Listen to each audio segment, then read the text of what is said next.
It had been 3 long days since my husband had left for a business trip, and the house felt unusually silent. The air was thick with an unsettling calm, as if the walls themselves were holding their breath. My 2 sons, Liam and Jake, were home with me, but their presence didn't fill the void left by their father. Liam, at 33, was the responsible one. He had always been mature beyond his years, a rock in our family. He took charge, made sure everything was running smoothly, and had a way of making even the most mundane chores feel manageable. But Jake was different. At just 21, he was still figuring out who he was, and it showed in the way he carried himself. That morning, I couldn't help but notice how much Jake had changed. He had recently turned 21, and it felt like overnight he had transformed into this strikingly attractive young man. His body had become toned and athletic, the result of countless hours spent at the gym. He walked with a newfound confidence, his shoulders broad and his posture straight.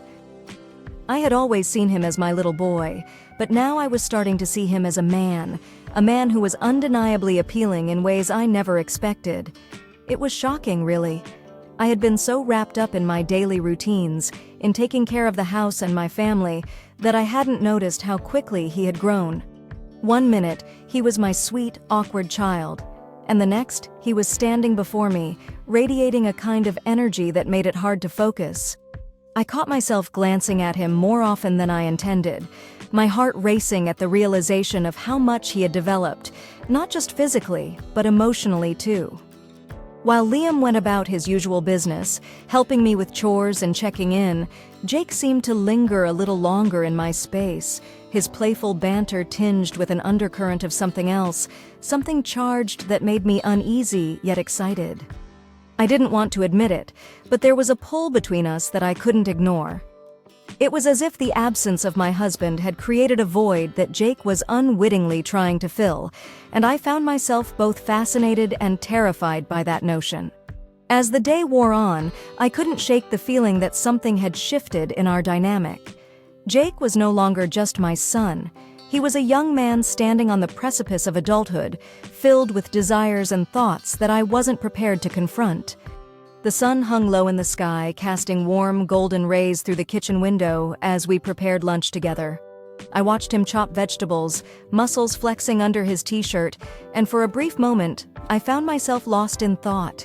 I couldn't help but admire how capable he had become, how much he had taken on. Still, there was a line I was afraid we might cross. It was a strange feeling, one that sent shivers down my spine, both thrilling and disconcerting. I wanted to guide him, to protect him, and yet I could sense the electricity in the air, the unsaid words hanging between us. The day had only just begun, and already the tension felt almost unbearable. The next day dawned with an unsettling brightness that seemed to amplify the tension hanging in the air. My husband was still away, and as I sat in the kitchen sipping my coffee, I could feel a strange anticipation bubbling beneath the surface. Liam had already left for work, which left just me and Jake in the house. It felt oddly quiet, as if the walls were eavesdropping on the unspoken thoughts swirling between us. Jake had made plans to spend the afternoon with friends, but something about the way he lingered around the house made me think he wasn't quite ready to leave just yet. I found him lounging on the couch, a video game controller in his hands, but his focus seemed to drift. Every now and then, he would glance over at me, a flicker of something in his eyes that I couldn't quite place. My heart raced whenever our eyes met, a magnetic pull that sent shivers down my spine. As I moved about the kitchen, cleaning up from breakfast, I caught Jake watching me. He leaned back against the couch, his gaze intense, almost studying me. There was an intensity in his stare that made my skin tingle, and I had to remind myself that he was still my son, no matter how different things felt. I couldn't shake the thought that he was starting to see me as more than just his mother, and it made me feel both excited and terrified. "Hey, Mom, do you want to play a game?" he asked, his voice casual, but there was an undertone that hinted at something deeper. I hesitated for a moment, the invitation hanging in the air like a dare. Part of me wanted to dismiss him, to keep things normal and simple, But another part of me, the part that had been electrified by his presence, wanted to say yes. I could feel the tug of war happening inside me. "Maybe later," I replied, trying to keep my voice steady. I turned away, busying myself with dishes to hide the heat creeping up my cheeks. I felt his gaze linger, and it was as if the air had thickened around us. I could sense him shifting, and when I finally dared to look back at him, he was standing, moving toward me with a confidence that took my breath away. "Mom," he said, his tone serious now, "can we talk?" The words hung heavy in the air. I nodded slowly, the knot in my stomach tightening. He moved closer, and I could feel the heat radiating off him, a physical reminder of how he had transformed into this incredibly attractive man. It was overwhelming, and I found myself at a loss for words. He stopped just a few feet away, his eyes searching mine for something, but I didn't know what to give him. "I've been thinking a lot about us, about how things have changed," he said, his voice low. "It feels different between us, you know?" My breath caught in my throat. I was scared, terrified of where this conversation might lead, but I also felt drawn to him, an inexplicable connection that pulled me in. "I know it's strange, but I can't help how I feel," he continued, stepping even closer, closing the distance between us. My heart raced as he reached out, brushing his fingertips against my arm, and the touch sent a jolt through me. It was innocent enough, but the way he looked at me, the way his breath caught in his throat, ignited something inside me that I had never allowed myself to acknowledge. "Jake," I started, my voice trembling. I could feel the tension tightening around us like a coiled spring. "This isn't right. We have to be careful." The words spilled out, desperate to create some boundary, but deep down, I could feel a part of me wanting to give in, to explore the connection that had unexpectedly blossomed between us. He paused, and for a brief moment, I saw a flicker of disappointment in his eyes. "I just thought maybe we could be more than what we are," he admitted, his voice barely above a whisper. "I don't want to hide how I feel anymore." My heart raced, caught in a whirlwind of emotions that I struggled to process. The line between mother and son was blurring, and it was terrifying to confront. "I love you, Jake, but you're my son," I managed to say, hoping to instill some sense of normalcy back into our dynamic. "We can't cross that line. It's not right." But as I spoke, I realized how flimsy my own boundaries felt. The tension between us was thick, and I could see the conflict in his eyes. He wanted me, but he also wanted to respect me. I could feel the struggle between us, a battle of desires that neither of us knew how to navigate. The next day was heavy with the silence that lingered after yesterday's conversation. My husband was still away, and the tension with Jake felt like a thunderstorm brewing. I focused on lunch, trying to push thoughts of him aside. When Liam returned home early, relief washed over me, but it was quickly replaced by the weight of Jake's presence. Liam chatted about his day, and I tried to concentrate, but Jake's nearness was magnetic. When Jake reached for a snack, our arms brushed, sending a jolt through me. It was wrong, but it felt so right. My heart raced as Liam stepped out for a call, leaving me alone with Jake. "Mom, can we talk?" he asked, urgency in his voice. Panic shot through me. I wanted to deny him, but he was so close and I could feel the air crackling between us. "Please, hear me out. I can't pretend anymore," he said, desperation in his eyes. "Jake, we can't—" I started, but he stepped closer, intensity radiating off him. "This doesn't have to be wrong." As the evening wore on, I tried to shake off the unsettling feelings that clung to me like a fog. Dinner was an exercise in normalcy. I wanted to focus on Liam's stories from work and keep the conversation light, but my mind kept drifting back to Jake. The tension from earlier was still palpable, as if the air itself held its breath, waiting for something to break. After dinner, I suggested a movie, hoping to distract us. Liam agreed enthusiastically, but Jake remained quiet, his gaze fixed on me.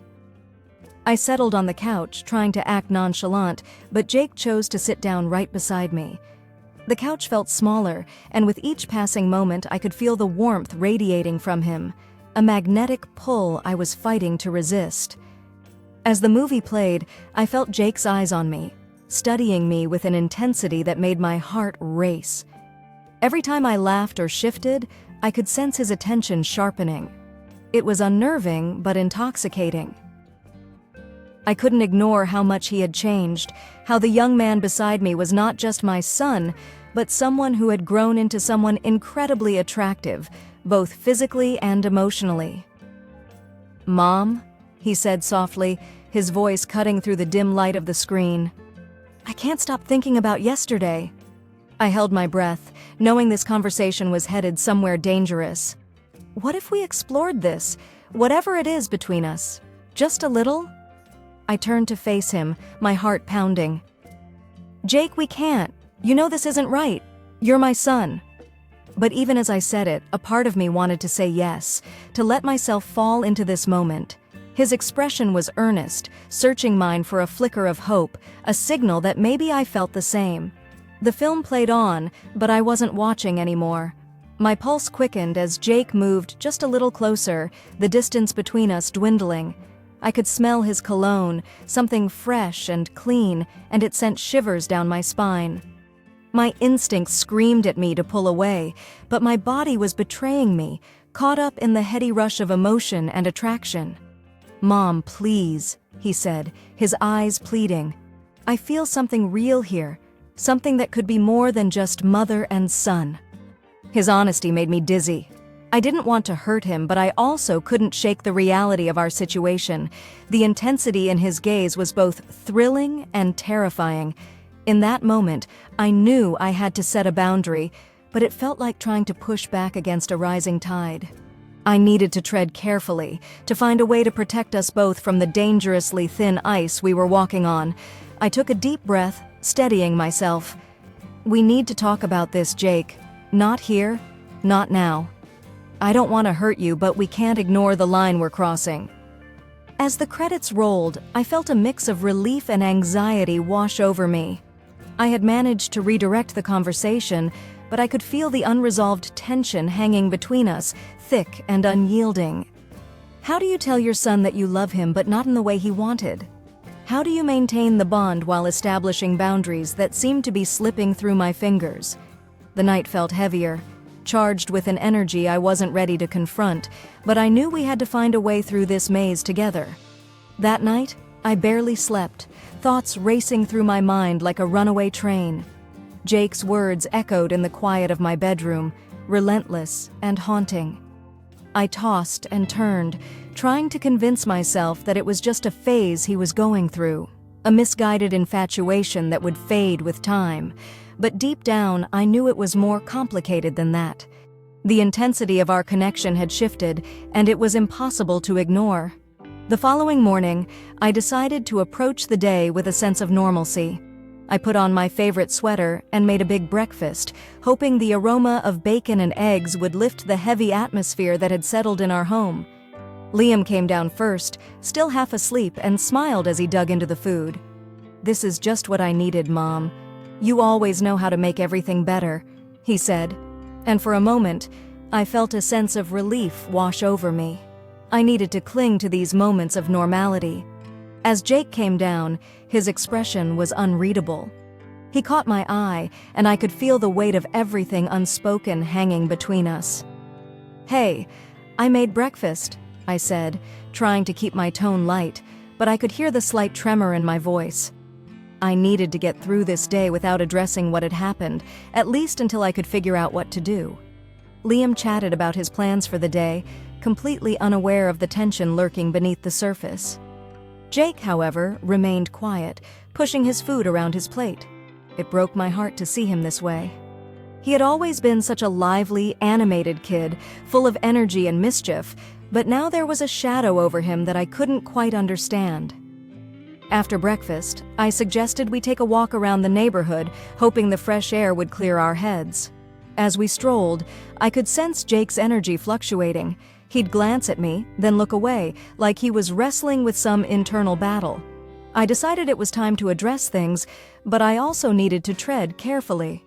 "Jake," I began, my heart pounding as we walked, "I know yesterday was complicated." He stopped, turning to face me, the sun catching the intensity in his eyes. "Mom, I don't want to pretend like this doesn't matter. I can't just brush it aside." I took a deep breath, my heart racing. "I get that, but we need to set some boundaries. I love you, and I always will, but this, what you're feeling, it's not something we can act on. I'm your mother, and this is our family." His expression faltered, disappointment flashing across his face. "But why? Why can't we just explore this? It doesn't feel wrong to me, Mom. It feels right." "I know it feels right, Jake, but we have to think about the bigger picture. I don't want to ruin what we have. I don't want to hurt you, but crossing this line could change everything." He stepped back, frustration evident in his posture. "You're making it sound like I'm some kind of freak. I just want to understand why it feels like this." I reached out, wanting to comfort him, but I knew better than to cross that boundary. "You're not a freak, Jake. You're growing up, and sometimes those feelings get confused. It's natural, but that doesn't mean we have to act on them." We stood in silence, the distance between us palpable, filled with emotions neither of us wanted to name. I could feel my heart breaking a little more with every second we lingered in that moment, realizing how complicated love can be. "Let's just take some time, okay? Time to think about what this means for both of us. I promise you, I'll always be here for you, no matter what." He nodded, but the hurt in his eyes was unmistakable. I wanted to reach out, to bridge that gap, but I couldn't. Not now. Not when everything felt so fragile. We resumed our walk, but the air was thick with tension, the unspoken words swirling around us like an ominous cloud, reminding me of the complexities of love and the lines we were desperately trying to navigate. I knew we needed to find a resolution, but the path forward felt more uncertain than ever. The tension from our walk lingered in the air like a heavy fog. That evening, as the sun began to set, casting a warm glow over our home, I knew we needed to have another conversation. The day had passed in a haze, each moment dragging as I replayed our earlier exchanges in my mind, the weight of unspoken words pressing heavily on my chest. Jake had retreated into himself, spending most of the day in his room, while Liam filled the space with his innocent chatter, oblivious to the storm brewing between his brother and me. I could see the concern etched on Liam's face whenever he glanced at Jake's closed door, and my heart ached for both of them. I didn't want this to shatter our family. I wanted us to remain whole, but the question was how. As the clock ticked on, I gathered my courage and made my way to Jake's room, knocking softly on the door. "Hey, Jake, can I come in?" A moment of silence passed before I heard him mumble, "Yeah." I opened the door, stepping inside. The room was dimly lit, and Jake sat on the edge of his bed, his head bowed, lost in thought. The sight broke my heart. "Jake," I started, my voice barely above a whisper, "I know today was rough. I just want to talk about it some more if you're up for it." He nodded slowly, but didn't look up. I took a seat beside him, trying to close the gap between us, both physically and emotionally. "I've been thinking about what you said, about feelings and all that," I continued. "It's hard for me too. You're not just my son, you're a person with your own thoughts and desires, and I get that." He finally looked at me, his blue eyes searching mine for understanding. "Mom, it just feels so real, you know? Like something I can't ignore. Why can't we just try to figure it out together?" I took a deep breath, weighing my words carefully. "No, it's not about pretending. It's about recognizing that some lines are better left uncrossed. I want you to grow, to explore your feelings, but I also want you to understand the consequences of those feelings." I paused, trying to gather my thoughts. "How about this? Let's agree to talk about these feelings openly, but also set boundaries for ourselves. I think that's the healthiest way to navigate this." Jake sighed heavily, running a hand through his hair, frustration palpable in the way he shifted his weight. "So we just talk about it? What's the point of that? I want more than just words, Mom." "I know," I replied, my heart aching at his longing for something deeper. "But right now, we have to prioritize what we already have. We need to keep the foundation of our family strong, and that means making tough decisions. It doesn't mean your feelings are invalid. It just means we need to protect our bond as mother and son first." He leaned back against the wall, the tension in his shoulders easing slightly. "I guess I can see where you're coming from, but it still hurts. It feels unfair." "It is unfair," I admitted, tears brimming in my eyes. "Life doesn't always deal us the cards we want, but what we have is special, Jake, and I want to make sure it stays that way. We can work through this together, but it requires trust and respect for our roles in each other's lives." Finally, he nodded, though I could tell he was still processing everything. "I just want to feel like I'm not alone in this. Because, Jake, I believe that love takes many forms. What you're feeling, it's intense, and I won't deny that. But as your mother, I have to protect both you and myself from crossing lines that could destroy what we have. You mean the world to me, and I don't want to complicate our relationship in a way that could lead to regret." The disappointment in his eyes was palpable, like a punch to my gut. "So that's it? We just pretend like this didn't happen? Like I didn't just bare my soul to you?" "You're not alone," I reassured him, reaching out to squeeze his hand, stopping just short of crossing that boundary. "We're in this together, and I promise to always be here to listen, no matter how messy things get, but let's be careful and respectful of what we have. It's worth it." As the night settled around us, I felt a glimmer of hope. Though the path ahead was uncertain, we had made a decision to face our challenges together. Love, I realized, was not just about passion. It was also about understanding, boundaries, and above all, the commitment to nurture the bond we shared as family. I could only hope that this was the first step toward healing, even if it meant navigating the rough waters of our emotions together.